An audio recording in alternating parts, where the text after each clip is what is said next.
Hi, I'm Mike. Hey, I'm Kelsey. We're into telling you stories. Sometimes funny, sometimes awkward, sometimes creepy or sad, but who knows? Every month it's different, but no matter what, you'll be asking yourself. Okay, WTF? Welcome, friends. Mike! Kelsey! Hey.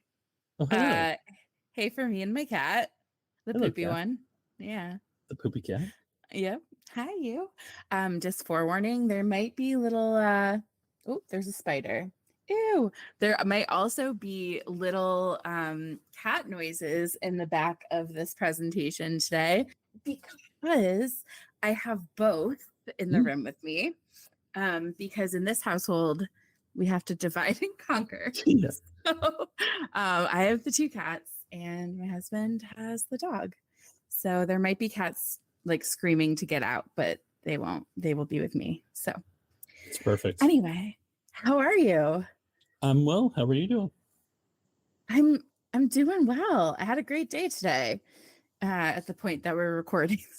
So very good. yeah, we found a swimming hole nearby, and for myself and my dog, we had a blast. So that sounds wonderful.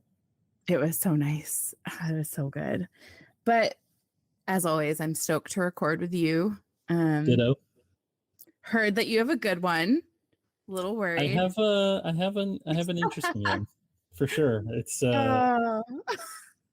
very different. And anyone that I've told this to has been like, yes, absolutely. Interesting. Okay. And I have no clue.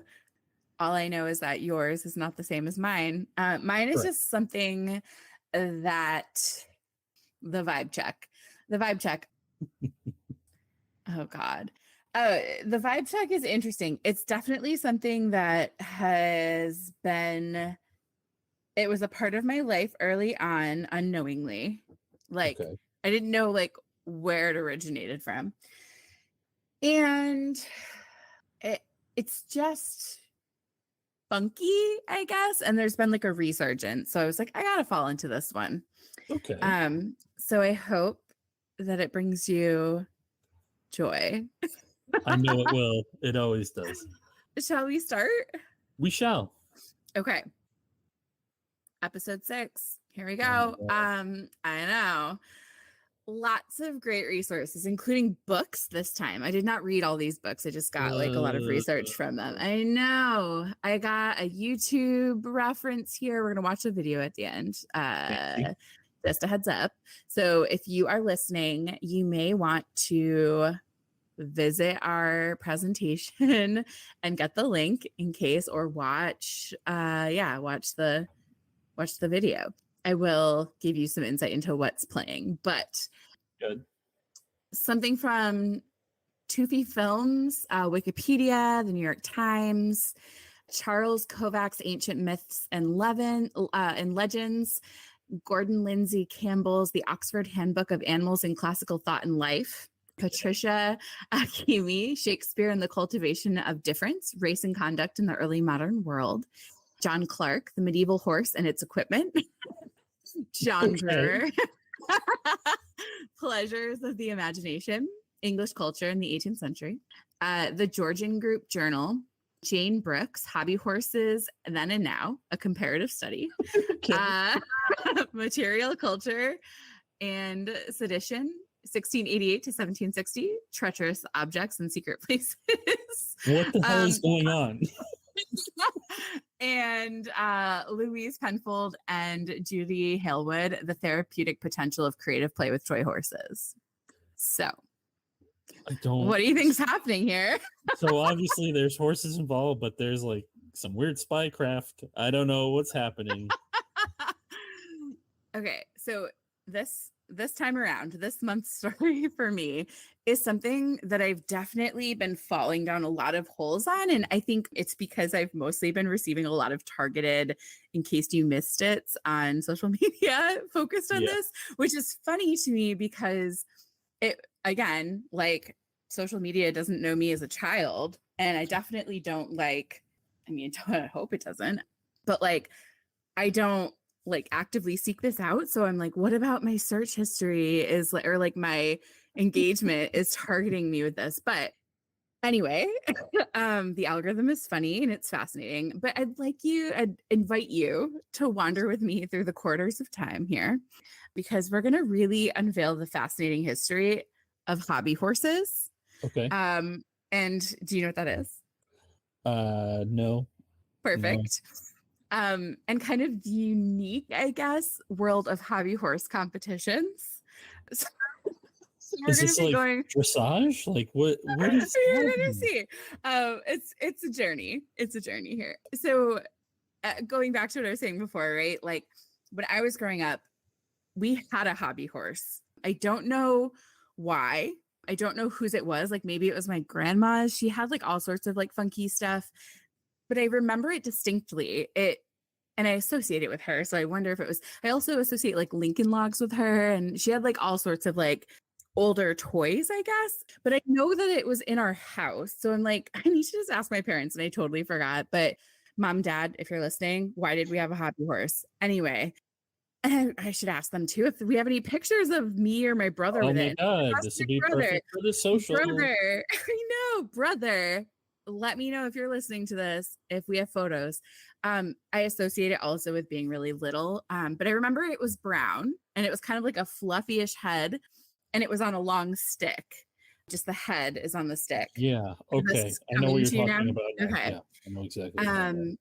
So it's important that I probably just describe what hobby horses are before we kind of start this journey. So it really basically is like a horse head, not a real one. It's made out of fabric of some sort, and it's on this like long, skinny pole stick thing. And a rider, I guess, will like run around mounted over the stick, Yes. while like keeping their hips erect, I guess. It's kind of like a jockey on a real horse. So yeah. Do you have a picture painted here? I do. I Perfect. hear, and I'm also hearing like the coconuts from Monty Python Holy Grail as you run behind, like Yes. If you're going to engage in a hobby horse, you need the sound association. I yeah. actually, on the screen here, have a photo on the right of kind of what mine looked like, but mine was like a deep chocolate brown, and this one's kind of more of a tan. Okay.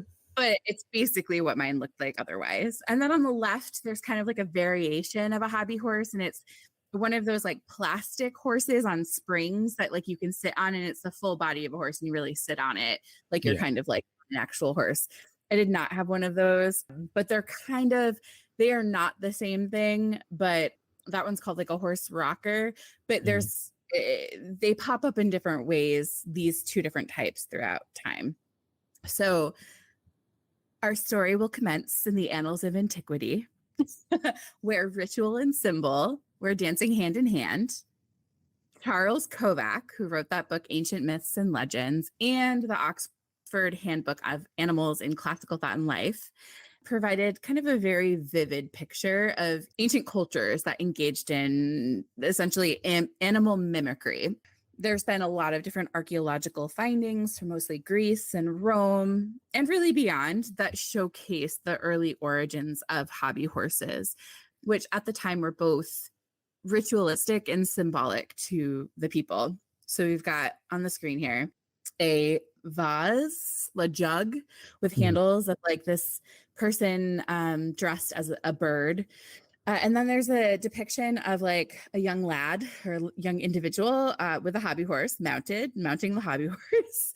And then below some more images of different types of horses that people would like do this ritualistic play with. So over time, the hobby horse evolved from kind of this sacred ritualism to what people believe today is really a tool of youthful exploration or self-expression. And there is a book that was written, Shakespeare and the Cultivation of Difference. It really looks at how even William Shakespeare captured the hobby horse's transition from more like ritualism into more of a playful prop, like in theatrics and things like that. So there's manuscripts and visual art from as far back as the medieval period that kind of like give you little glimpses of documentation of children galloping through meadows with these imaginative companions. And like there's even a book really early on that was in circa like 1150, 1450 common era, and the medieval horse and its equipment. That book really like delves into that time. So Okay. let's fast forward a bit here, more into like the 18th century. This is when the hobby horse like really took off into more of this idea of mainstream organized competitions, I guess. So a lot of these competitions really found their home, or like where they were welcomed, in town fairs and festivals. So there was a guy named John Brewer who like hardcore researched this history through people's diaries, and discovered that people were really like those who competed in these kind of fairs and festivals took super pride in their creations. They considered them handmade works of art. And so kind of just like as they were reveling in this imaginative play, they were also kind of showcasing this like craft, I guess, or this art that they created. And apparently some are really, really intricate. So the one I had on the screen initially is really basic, and the one that I had growing up was very, very basic. But some of them got really intense. So on the screen, we've got kind of like different depictions of kids, mostly like young people playing with these hobby horses over time. Obviously, there's no photographs from then, so most of these are illustrations. There's one photograph, but most of them are illustrations depicting what that would have been like, or what had been described, or, anyway. So now in the 20th and 21st centuries, where kind of we've hit this massive resurgence of interest in hobby horses. It's kind of really gripped young and adolescent girls, and not really just girls, but honestly, a lot of young girls worldwide. But a lot of this is like super, super focused in like Finland. This is where this is really popular. But it's a straight up rebirth of hobby horses. A hardcore revival, if you will. But digital platforms and social media really united this like initially very underground hobby horse enthusiast community, which was happening globally. And they kind of found each other. From virtual, they moved to in-person competitions. It was initially like in like these like local isolated areas all over the world. And then now there's like international competitions and all sorts of things. And it centers around kind of this like wonky, whimsical creation. So actually some of the images here on the screen are different types of hobby horses. There's a couple here that were really like depictions of real horse, or like what people determined were like real horse heads, like skeletons, and mounted them on sticks. A lot of like more of like, I think, run fair type vibe. Yeah. But very beautiful. Whimsical. I know, they're kind of like really interesting. They almost look like they're getting married. They have like veils and things. It's really funny, set in front of a castle. But some of them are really whimsical. And even still today, many are. I do still find that a lot of them look, in this like resurgence, more like the one that I had, probably less worn and all that. But yeah, just really interesting. So there's a lot of conversations in this community about breaking stereotypes. So hobby horse competitions really do challenge traditional gender norms and kind of redefine this idea of athleticism. So in the sport, like jockeying, which is typically dominated by men, hobby horse competitions are really empowering more so young women to showcase their skills, their strength, and really their determination in this sport, quote unquote.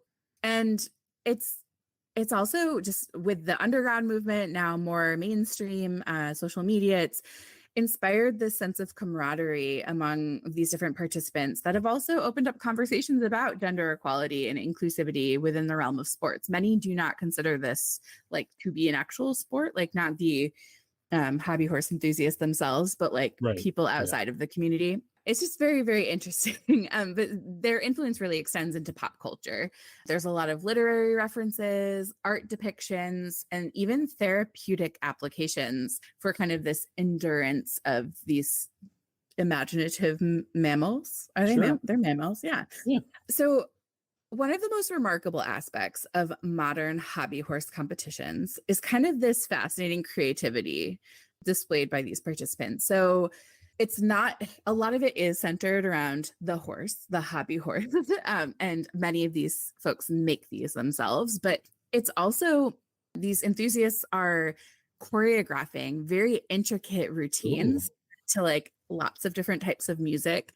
They jump, they spin, they maneuver these hobby horses all around sort of like these different, just intricate choreographed things. Yeah. And they do design these custom horses. So they give them unique personalities. It's very imaginative. They give them unique appearances, often that reflect their own style. And some might choose like wicked glittery manes and really intricate saddle designs. And so really it's, each horse is essentially a canvas for self-expression. And there are tons and tons of hobby horse accounts now on social media. So you'll have to go check them out. Just type in hobby horse, you'll find them. Yeah. Even a hobby horse competition, they're wild to watch. And you can tell that like the riders, like when you're watching them, are like super invested in the competition itself. I have to say, like, it's weird to watch. Like I was like, okay, WTF is this? It actually reminds me a lot of track and field. Like when I was explaining it to my husband, I was like, you know, before you watch this is my vibe on this. It's like, it reminds me of track and field with a horse between your legs, like with a stick between your legs. But really it's just like these adolescent girls that are just kind of having fun, and they're just out there like giving no fucks, imagining, like engaging in this imaginary play. And a lot of participants, I was like listening to different interviews and conversations, and they really just say that they really get this massive adrenaline rush as they're performing. They consider it a performance, and they really meticulously practice for months on end for these competitions. So, of course, and actually, as with any increasingly popular trend, and ones that, you know, this can seem to a lot of outsiders very juvenile for the age of these participants. But hobby horse competitions have faced a fair share of challenges and criticisms, with skeptics mostly questioning the whole like legitimacy of the sport, dismissing it as like a childish fantasy. But on the other side of the fence, proponents are arguing that it promotes physical activity, creativity, a sense of community, like essentially no harm, no foul here. And it just makes it a valid and valuable endeavor for really people of all ages, because it's not just young girls and adolescents. Like there are adult people also engaging in this. There's different age groups for competition. So, you know, different enthusiasts have unique ways of expressing their passion. And it does definitely seem unusual to some. I find it to be somewhat unusual, but it was also fascinating. But it's really all about fun. And really, I think as I was listening to different people, many of these people were kind of, you know, like, I feel lost, or I just like wanted a sense of community, or, you know, all of these things. And they just wanted to feel creative, like they could express themselves. And also many of them happen to love horses. So right. even if they're imaginary. So it's just kind of, it's just fascinating. But there are some aspects of hobby horse competitions and just like hobby horsing that may seem quote unquote weird to outsiders. I'm going to outline a few of those. One of them being imaginary obstacle courses. So they design and set up these intricate imaginary courses for these horses to navigate. So a lot of them are like jumps, tunnels, and just other types of obstacles that can appear kind of quirky. The jumps are really what made me think like, this reminds me of track and field, because they will literally like do a hurdle with this like horse on a pole. So it's pretty wild. The customization, like enthusiasts spend a ridiculous amount of time customizing their horses. They can be so intricate with their outfits, their names. They create backstories for them. So a lot of this too kind of just reminds me of people like who engage in all sorts of role-playing type games. Like it's essentially the same thing in that regard. It's very intricate. Like people will act as though these horses have lived a life and are very much alive. Another one is that this is performed in public often. So there are a lot of people who will practice in public, like parks or streets. And so to outsiders who are seeing like, you know, like a 14-year-old girl on a hobby horse, it might seem a little funky when they're riding around in like this imaginary horse in a public setting. But there's a lot of unique obstacles in parks that are helpful for training for these competitions. Dressing up in costume. So people, not always, like I saw in some of the competition videos that I saw, they were wearing regular kind of street clothes. But many will dress up in equestrian themed attire, like breeches, boots, helmets. Yeah. I was going to ask you, like, is it just the horses, the hobby horses that are all dressed up, or do the people like, they can go, it's like a whole spectrum? This is awesome. Oh yeah. Total spectrum. Like a lot of the ones I was watching were just kind of people in sneakers and jeans. Some were wearing like athletic wear, and then some were absolutely dressed in like full equine attire. I love it. This is, a true competition. This is an intense competition. People dedicate time, a lot of time too. They train rigorously. And so I think a lot of people have a hard time understanding that, like taking that seriously, I guess, is like the challenge that they're faced with.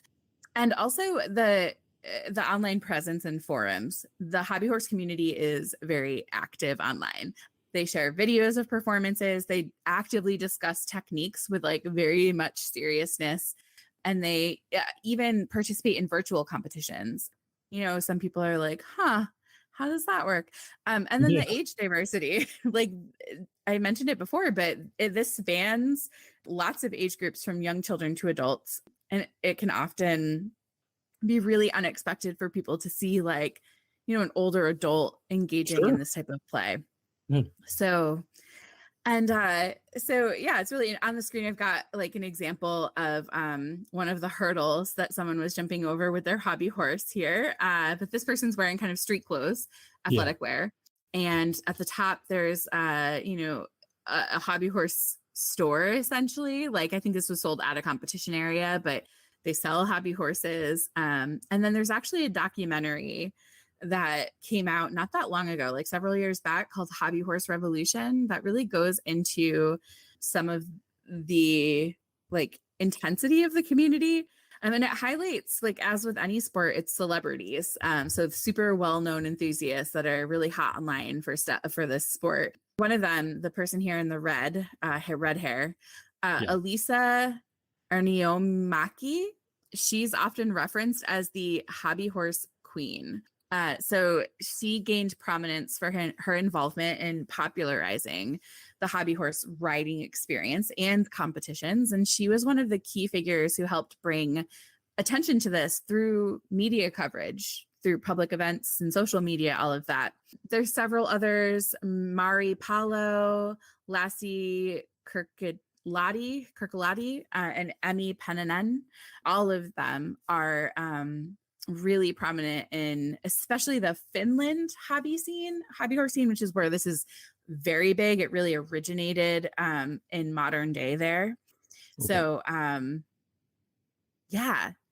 Lassie, I think is his name, is one of the men who kind of has shifted the idea of this girl or woman identifying participants as being dominating the scene, I guess. So he is a well-known male participant. But yeah, it's really, really interesting. And so I'm going to leave us with it's like 2.5 minutes, and it is the trailer for Hobby Horse Revolution. Ooh. So you can kind of see that. And then hopefully people will be interested enough to go download it or buy it, or I don't know, just social media stuff. I don't know.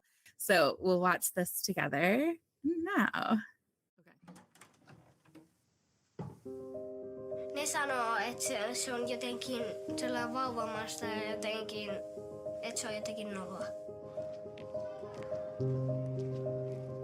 Liikunta, sitten kädentaidot kehittyy, kun tekee keppareita koordinaatio erilaisissa koulutusliikkeissä ja tälleen. Kavereiden kanssa.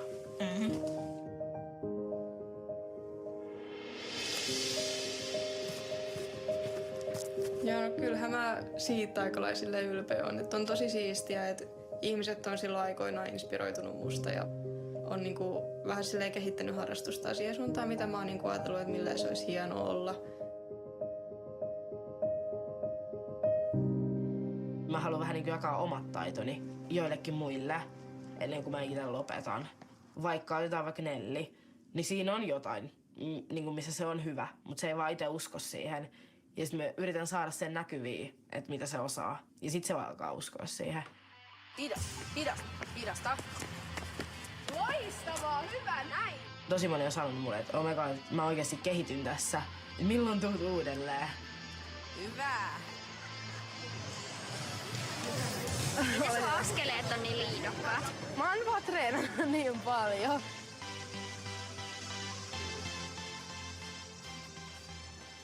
Mun vanhemmat eros 2006, mutta mä en oikeastaan muista mitään siitä niin 2006-2011. Mä en muista mitään muuta, paitsi kepparit ja sitten roosan jonkun verran. Elämässä on vaikeita ja helppoja hetkiä, ja nämä ei ole ehkä niitä mun helpompia hetkiä tällä hetkellä, mutta niiden yli pitää vaan hypätä.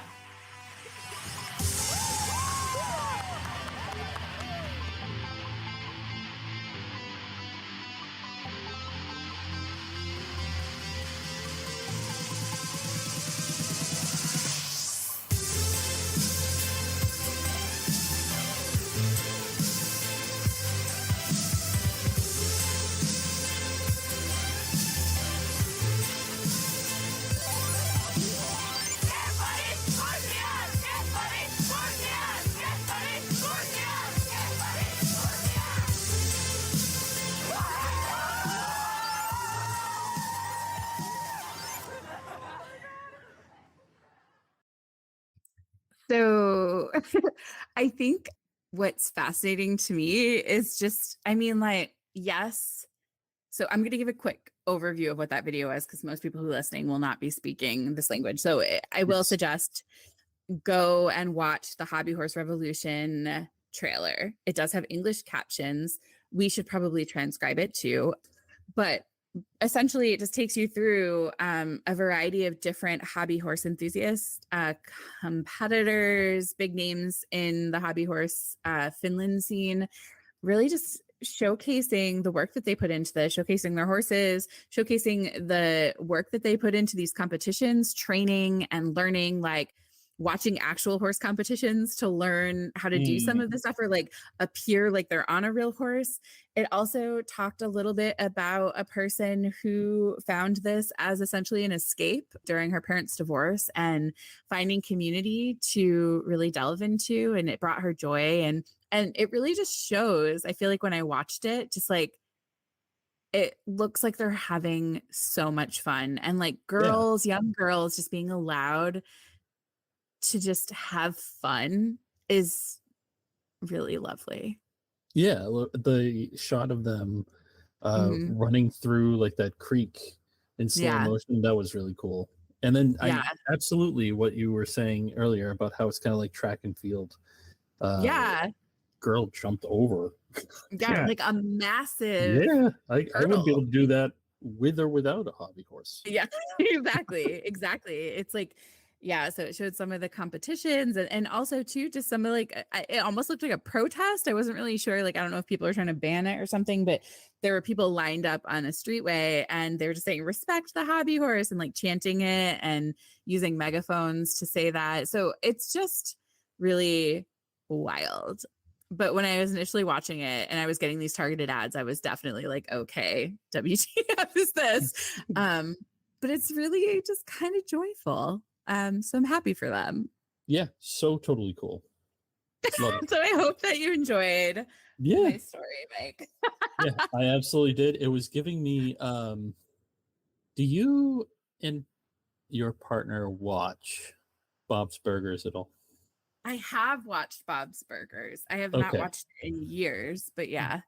My wife and I we fall asleep to it almost constantly. And Bob's Burgers, Bob's Burgers is not sponsoring this show. If they did, absolutely. I'm especially cool with if they're hobby horse enthusiasts. Hello. Yeah, so their daughter, there's a teenage daughter in the Bob's Burgers universe, Tina. There's one episode in season 6. I know it's later on. It's like episode 15, 16, or 17.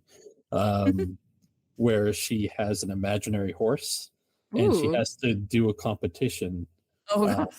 There you go. It's like very much imaginary, like not with a hobby horse, but like as if.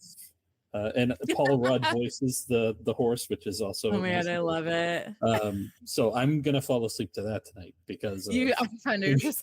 Yeah, like the whole time you were talking about it, I'm like, this is just like Tina and Bob's Burgers. Oh my gosh, I love that. Yeah, it's such an interesting thing. You got to definitely, before you watch that with your wife, who is also one of my very best friends, please watch these hobby horse competitions on like TikTok or Instagram. There's tons on Instagram. I'm sure there's some on TikTok too, but oh my gosh. Yeah. And let me know what you think. Watch some and then message. Absolutely. Okay.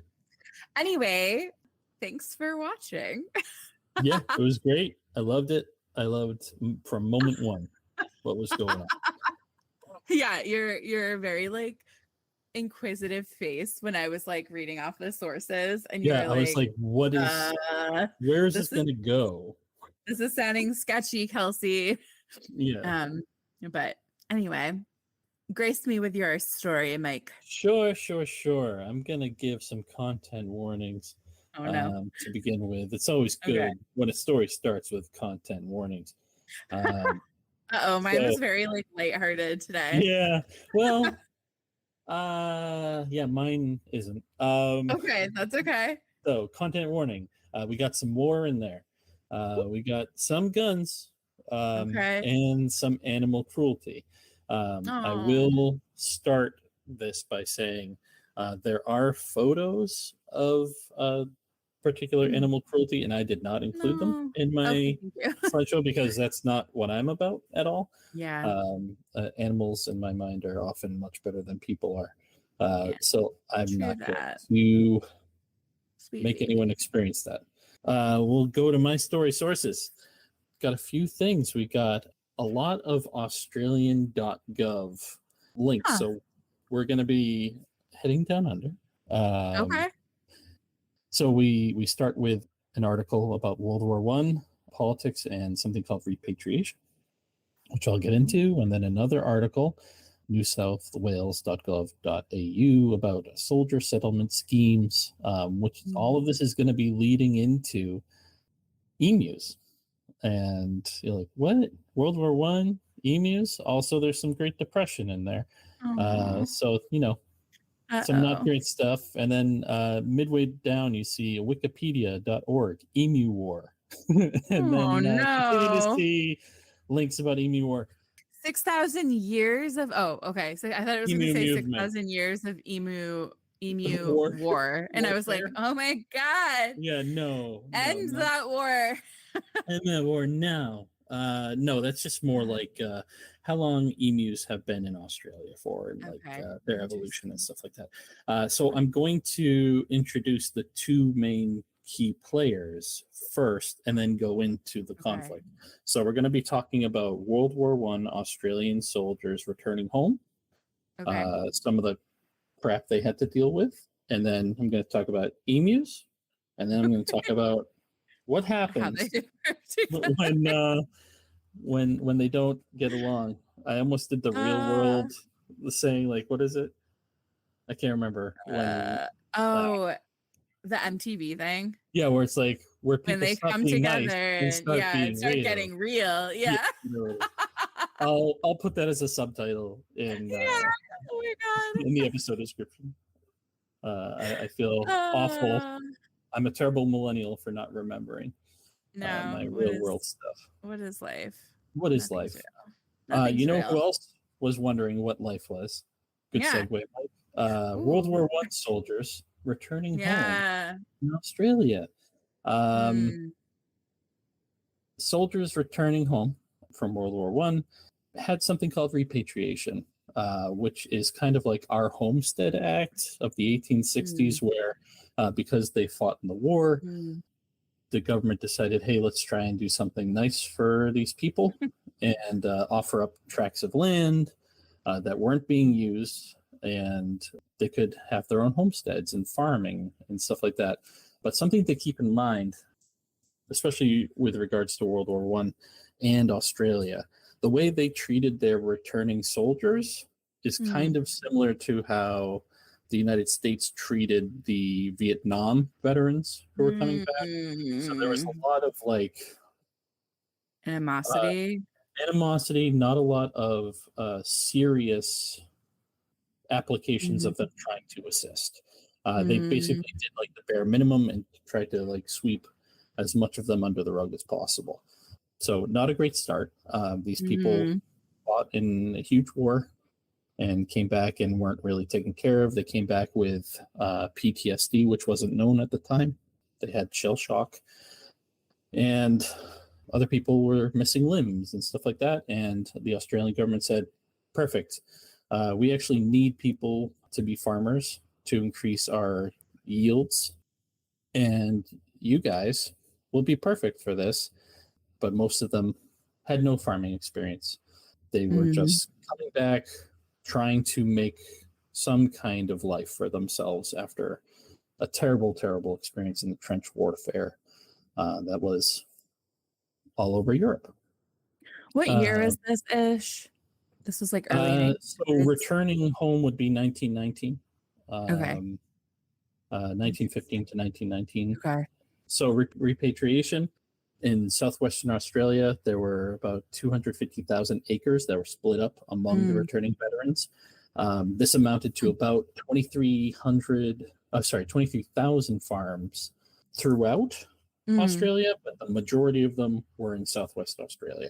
And they had only about 10 acres of land per farm or settlement, which if you're growing things like wheat or grain, usually you need a little bit more than 10 acres to be able to kind of like have your own food and also have food to ship to the government. So you need areas to subsist just for your own family. And a lot of them were finding it was actually more profitable to just have like fields of wheat everywhere. So the government thought this was a win-win. Soldiers get to learn a new trade and get homes in farming, and the government gets a steady supply of wheat or other grains that they can bolster their own stores with. I already talked about how majority of the soldiers were returning home, and the government thought they should be fine, but there were a lot of things that were going on either beneath the skin or because of missing appendages and other things like that. On the slideshow, there's just a photo of a bunch of Australian soldiers happy to return home. Yeah. Did you, in this research, find anything about like the correlation between, I feel like it was Europe or it was the UK for sure, who used to ship their essentially criminals to Australia and like gave them plots of land. Was there an intersection of these folks and that? This was a little bit before. 1700s is when majority of the English and other colonies would sell the prisoners to this land that was totally untamed, except there were indigenous people all over the place living there beforehand. Interesting. Okay, so we have no, you're good. And there on the screen is a broadsheet which is talking about all the different land that's available, who can get in. Actually, it wasn't even just Australian people. Anyone that fought in World War One and were allies of Australia, like Canadians, Americans, anyone in the UK, they could come live. Wow. And this was kind of a way to be like, we can bolster our population and we can get more farming and we can do like all this stuff that they thought would be cool. Ended up not being so cool. And here we see on the screen a little pamphlet that kind of describes the Queensland area, which is southwestern Australia, different land parcels that are broken up. And you can see a soldier, they're called soldier settlers. They were working the farms, but it wasn't very, I don't want to say it wasn't very good. It's just that they didn't have the knowledge. And especially in that area of Australia, super arid. It would take a someone who had been farming for a long time, like lifetime or generations, to be able to be like, I know exactly how to get this soil to do what it needs to do. Instead, they were just repeatedly. That's the wild part. Yeah. Oh my gosh. Regenerating the soil. But these farmers are just like, I don't know, we buy seeds, we throw it on the ground, we make sure there's water, and oh my gosh, hopefully that's enough. So things weren't working out too well coming out of World War One and before the Great Depression. So like 1919, all the 20s leading up to 29. But now we're going to shift. So we've met one party, the soldier settlers, and now we have on the screen an emu. Sweet angel.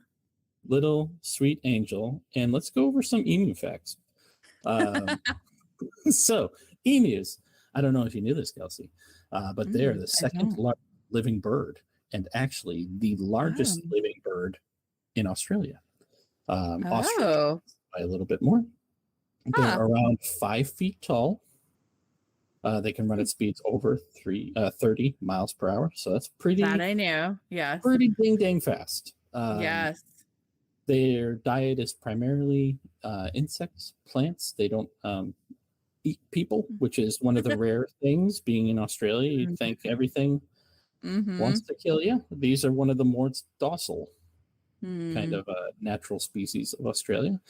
Something I thought was cool was male emus are the caretakers. So they actually like incubate the eggs, and for 6 months of their babies, their chick's life, the males are the ones who take care of them while the females are off doing their thing. And one of the two animals that's on the Australian coat of arms. And I'm wondering if you might be able to guess the other one. A kangaroo? Possibly. Dang it. You got that so fast. I was going to say that or the Tasmanian devil. Yeah. I thought like you might be like, koala? And I didn't even think of that. Koala's a great one though. Yeah. All right. I was immediately like kangaroo or Tasmanian devil, nothing else. Yeah, one or the other. That is it. That's all it can be. I totally forgot about the angel babies that are koalas, who are actually really mean, I guess, but whatever. Yeah, they can be. I guess if you have a very like tricky brain. Yes. Yeah. Correct. I'm going to do some story time. So like I did mention, emus have been around on the continent and evolved on this continent of Australia. And so the native indigenous peoples actually have some like creation myths that are all about emus. So I thought I would tell you one today while we are mid-story. Okay. So long ago in the dreaming, and the dreaming or the dreamlands, the indigenous people are kind of like the before times, before real time. This was like long time ago in a galaxy far away. Okay. Long ago in the dreaming, there was a cat called Joteach who was married to an emu called Wedge. Interesting. One day, Wardu, the wombat, paid a visit to Wedge while Joteach was out hunting. Wardu was secretly in love with Wedge, and she was tempted by his charms. At sundown, Wedge told Wardu to leave before Joteach returned, as he would kill them both in a jealous rage. Oh my God. Yeah, it sounds like a cat. Yeah. However, before Wardu left, he painted Wedge with a precious red ochre that was used for special ceremonies. Aww.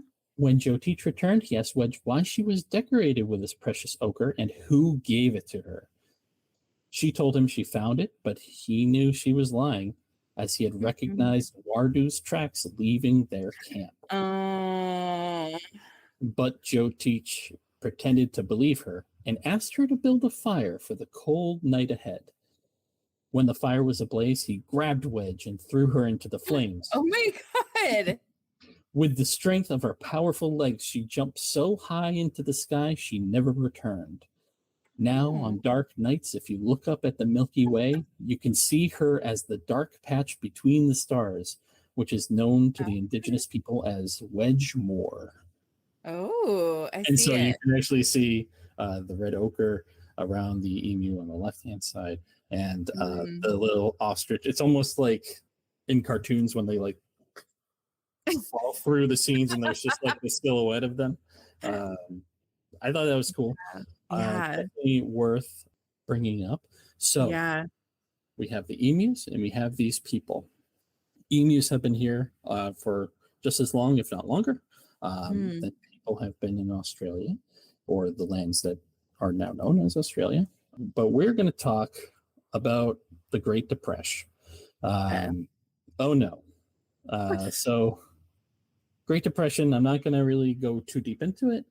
Really bad time in the late 20s and early 30s up until basically the 1940s.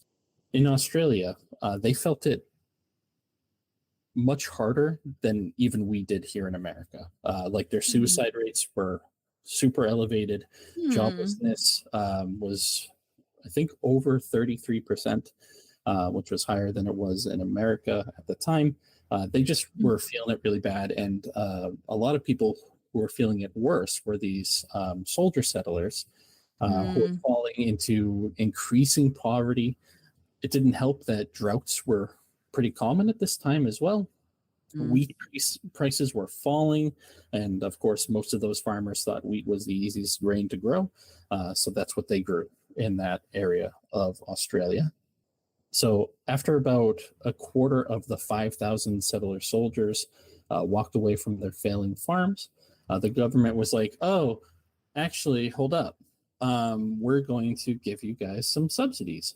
So you give us wheat and we'll buy it back at a higher price than you usually would. And so the soldier said, I was like, all right, fine. So they grew the wheat, they delivered it to the government, and the government decided, actually, we're not going to do that. And they did that twice. First year and then the second year. And then the farmers were like, we're not doing this anymore. If you don't pay us first, we're keeping the wheat and we'll do with it what we want. So we have a powder keg. And right here on the screen, this is a picture of a Great Depression area, roundabouts of Australian camps. Basically, they had tarp camps just like we had here. I would hate to think about being in the outback and Great Depression. And literally all I can think about are like Tasmanian devils running rampant.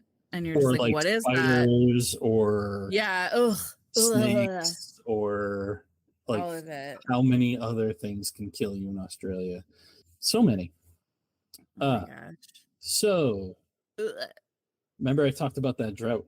Droughts continued to be an issue on top of the Great Depression, on top of their already existing trauma, both physical and emotional and mental. But the drought wasn't just affecting the people, it was affecting the local fauna as well. And typically the emus would stick to certain areas and they would migrate during certain seasons. But in 1931, there had been a really high amount of emu births, and coupled with the drought that saw them needing to find more land to try to survive on, there was a herd of 20,000 emus migrating further and further. Oh my gosh. Trying to find something. Babies. So something that the government and the soldier settlers hadn't really properly invested in was pretty decent fencing. They had like some fences, but emus, especially for a 5-foot bird, are just gonna crash right through a wooden fence. And something emus love is a large plot of land to be able to run around, to sit where it's kind of like flat and be able to survey like areas, spot predators, and something they can eat. So enter farmland. Recent farms from the soldier settlers. Emus crashed through the inadequate fencing. They would eat as many crops as possible. During this time, they'd also be like pooping, defecating on nearby crops, which would then spoil the crops that they didn't. And then after emus would move on to another farm, because of the holes that they left in the fences, other pests like rabbits would come in and decimate the rest. So veterans, the soldier settlers, ran to the government to help. And the government, wanted to appear like, hey, we're actually going to help these soldiers this time. Like instead of the subsidy stuff, a new prime minister had been elected, and so they decided, we're gonna help them because of our BS. We're gonna do good things. The veterans were also like, hey, we during the war, we saw a lot of like high-powered guns, like machine guns. And we're like, we could really use some of these to take down, because the emus were, just doing their best to survive, but the soldier settlers are also trying to survive, and it's just like a mess. So we're going to talk about the man with the mustache on the left-hand side, Sir George Pierce, the Minister of Defense for Australia. Before you do this, I have to say, just the image of like 20,000 emus crashing through a fence. Imagine if you were just like sitting out there, like, what the F am I going to do with all this wheat? And then suddenly, like, just this like massive, what do they call it? A gaggle of emus? Great question. Like 20,000 emus just come crashing through your fence. Like, I wish I could have seen their faces. Kelsey, a group of emus is called a mob. Oh my God, that's what it sounds like. Yeah, it's a mob. Oh my God, a mob of emus. Mob of emus. So we have Sir George Pierce on the left-hand side of the screen. He decided the best course of action. Like, we can't obviously give machine guns to everyone that wants one, because that's obviously not smart. If this was the US, though. If this was the US, I mean, everyone already has a machine gun. Yeah. So he decided he would give one machine gun to the most experienced people in Australia. And we had a Major Gwynedd Purves Wynne Aubrey Meredith. That is one person with far too many names. What was one of his names? Purves. Gwynedd, Gywnnydd, Purves, Purves, Wynne, Wynn apostrophe or dash, Aubrey, Aubrey, last name Meredith, Meredith. Suffice it to say, I'm going to be calling him Meredith from now on. Okay. And he was accompanied by a Sergeant S. McMurray and a Gunner J. O'Halloran. They would go with one machine gun and 10,000 rounds of ammunition. So they were also given a side quest to collect 100 emu skins for the light horsemen to turn into hats. I have here a note, something in my notes. Let me read here. Gross, I hate people. Yeah, that sounds about right.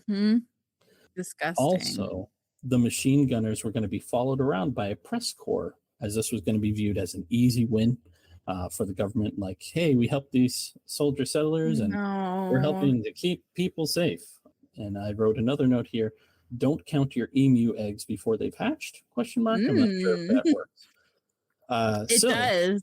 I hope the emus just like kill everyone. Well, I won't say that they kill everyone, but it's gonna be it turns into Looney Tunes real quick. So delayed by rains until November 2nd, 1932, the soldiers arrived in Campion, southwestern Australia, where they found a pack of 50 emus. They tried to herd a mob. A mob of 50 emus. Yes. They tried to herd the emus into small packs, like using trucks to make shooting more manageable. However, the emus didn't behave like other animals do. Instead of like going into smaller groups and like following one leader kind of thing, they all sheep. They just were like scatter, and they all like ran in different directions. So at the end of the first battle of the Great Emu War, 0 emus killed. Amazing. They tried again the next day. Same problem. This time they did get 15 emus. Out of 20,000. I know. On November 4th, they decided they're going to switch up tactics, as it wasn't really going the way they expected it to. set up an ambush early morning at a dam nearby.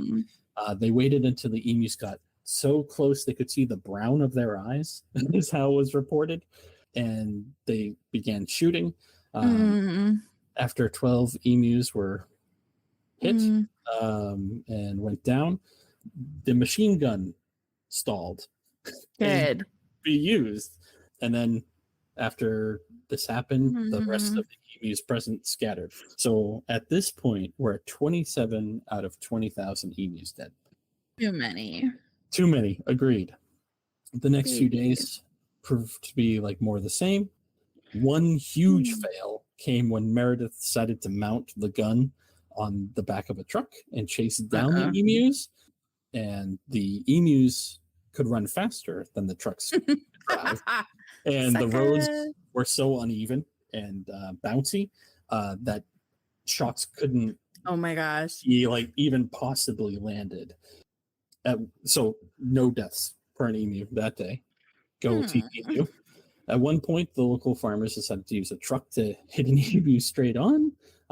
They did kill the emu, but it got stuck in the wheels, which made the truck swerve and crash into a nearby wheat field through that fencing. So now the animals could get through into that field and the rabbits would fall. Oh my God.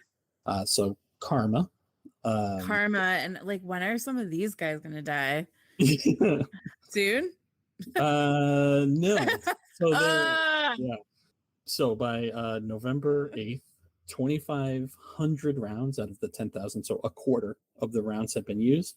And the only, I saw estimates all over the place, from like 50 to 400, but the 400 number was by Meredith. So most people have like maybe 200 out of 20,000, still more than I like. But emus are still winning by quite a bit. The soldiers that went down with the machine gun, Meredith's men, started to become the laughing stock in the House of Representatives.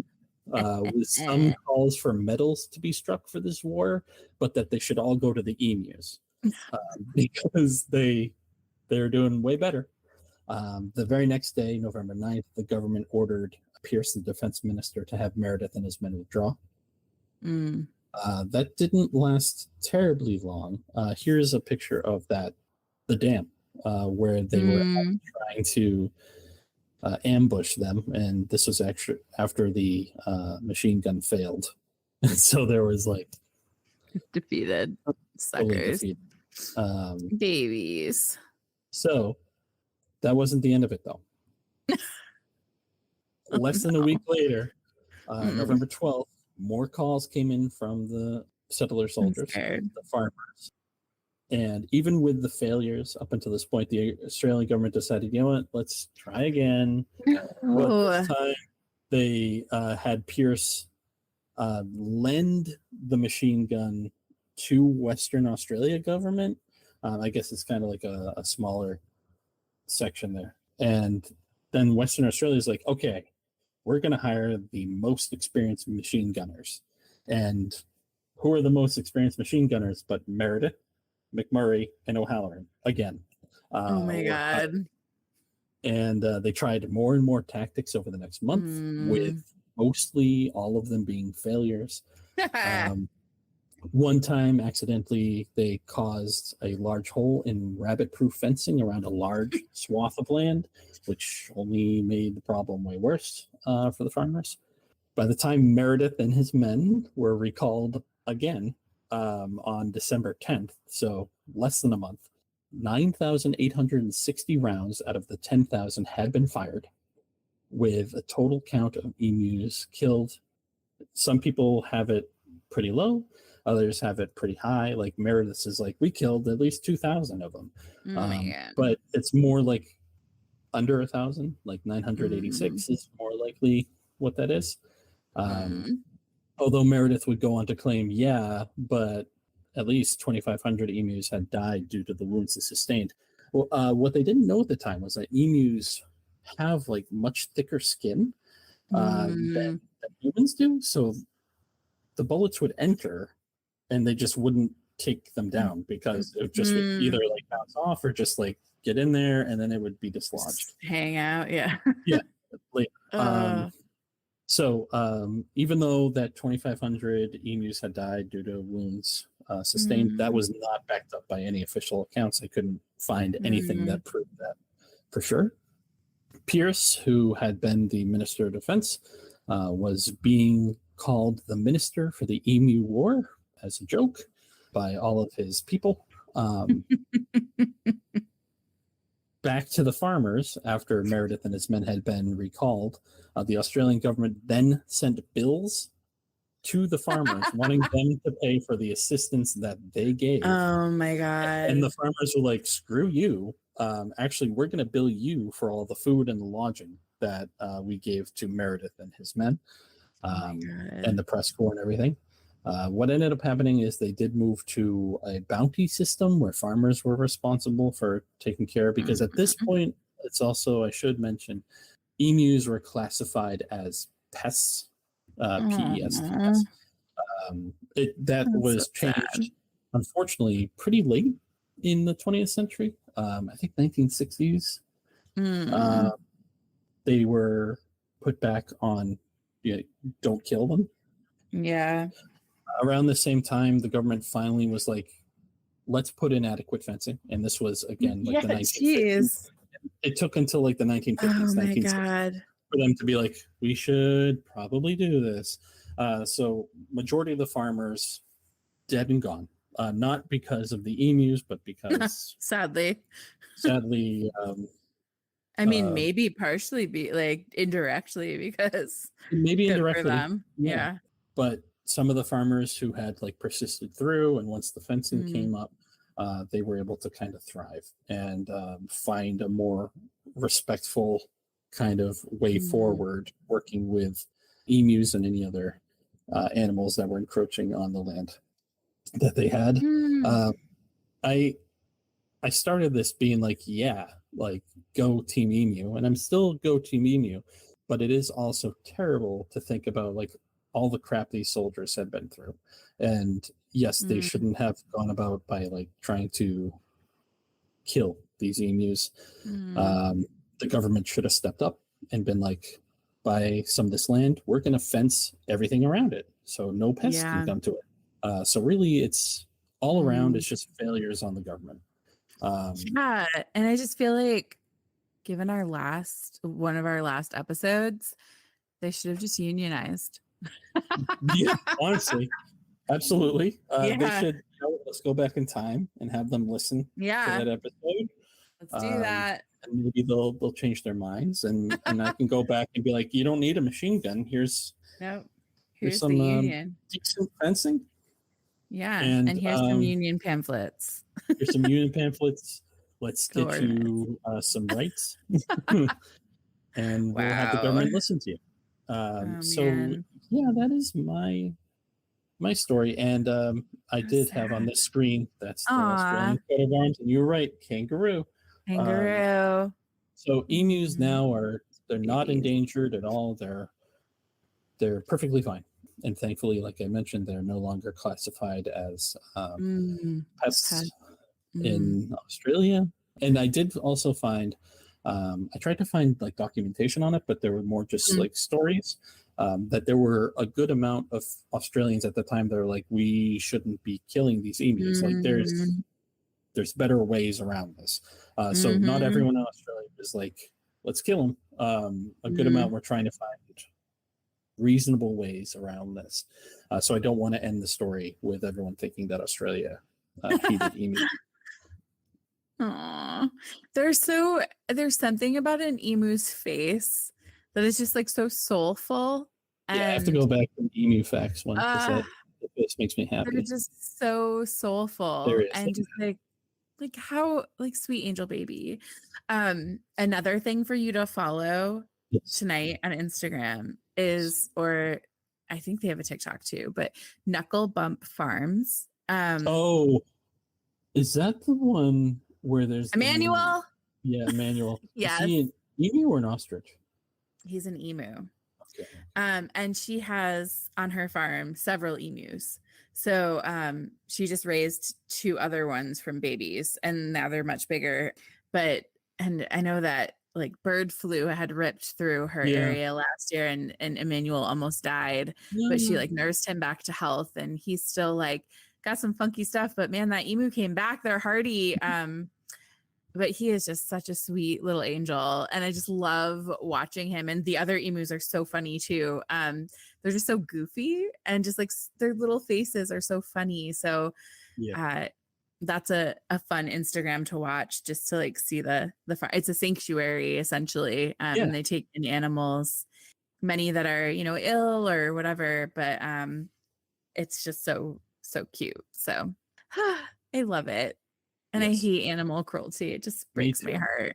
I like I'm staring at my Poopy cat, the one with the poop problems, and I'm just like, sweet baby. If there was a mob of you, I don't know what we'd do, but that would be I'll scary. take a mob of, yeah, actually, it would be terrifying. I always think about, what if Silly was like 10 times her size, or even just like 5 times her size? She would kill me. Definitely 100%. She would try to kill me. She's got some good hunter instincts. She's a little scary. Like, I don't know. There's something up with her, but my little freak. But anyway, this was wild.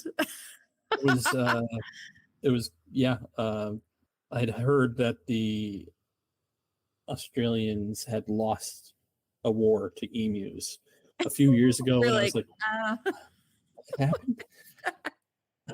Apparently there was going to be a movie made with John Cleese in it of Monty Python, and I was like, what the hell is happening? Oh man, I don't know if that's still on or not.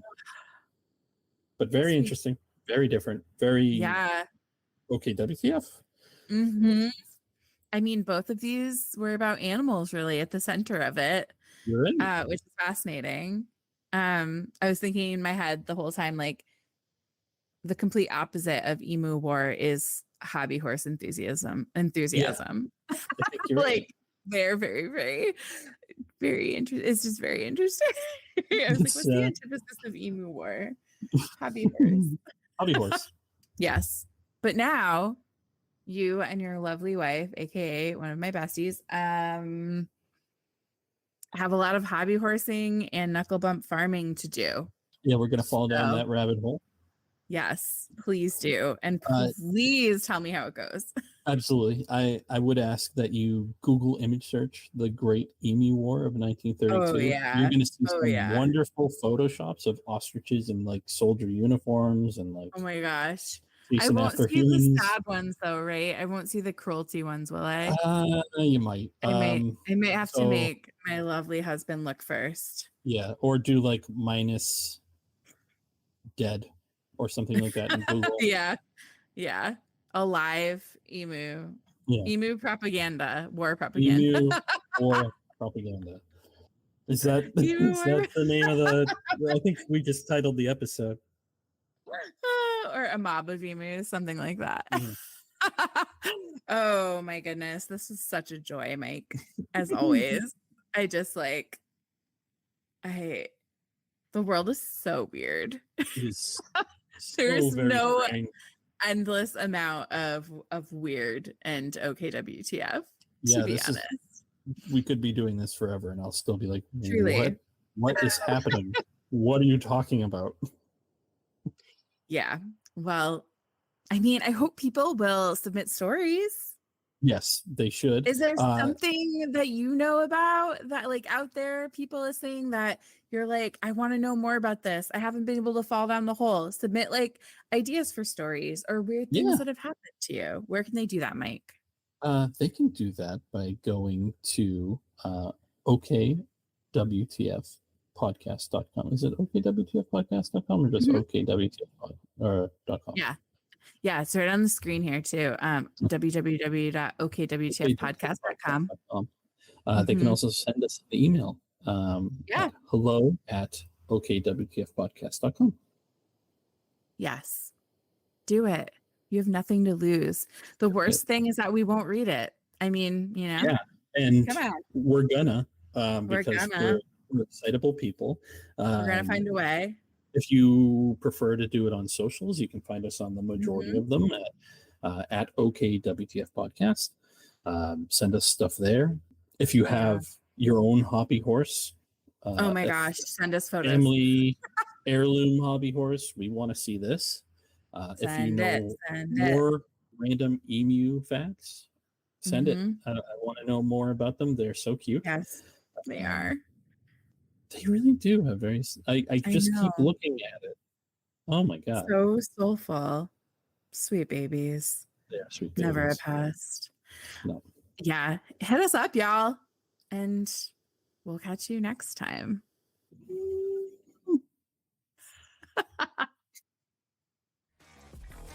Thanks for getting weird with us. Submit your own OKWTF stories for us to share by visiting www.okwtfpodcast.com. And stay in touch on all the social platforms at OKWTF Podcast. Make sure to rate, review, and subscribe to OKWTF on your streaming service of choice. Thank you so much to Out of Flux and Eyal Talmudi for the use of their song Da Boom Jiggle. And thank you to Bilal Sarwar for their incredible cover art. Until next time.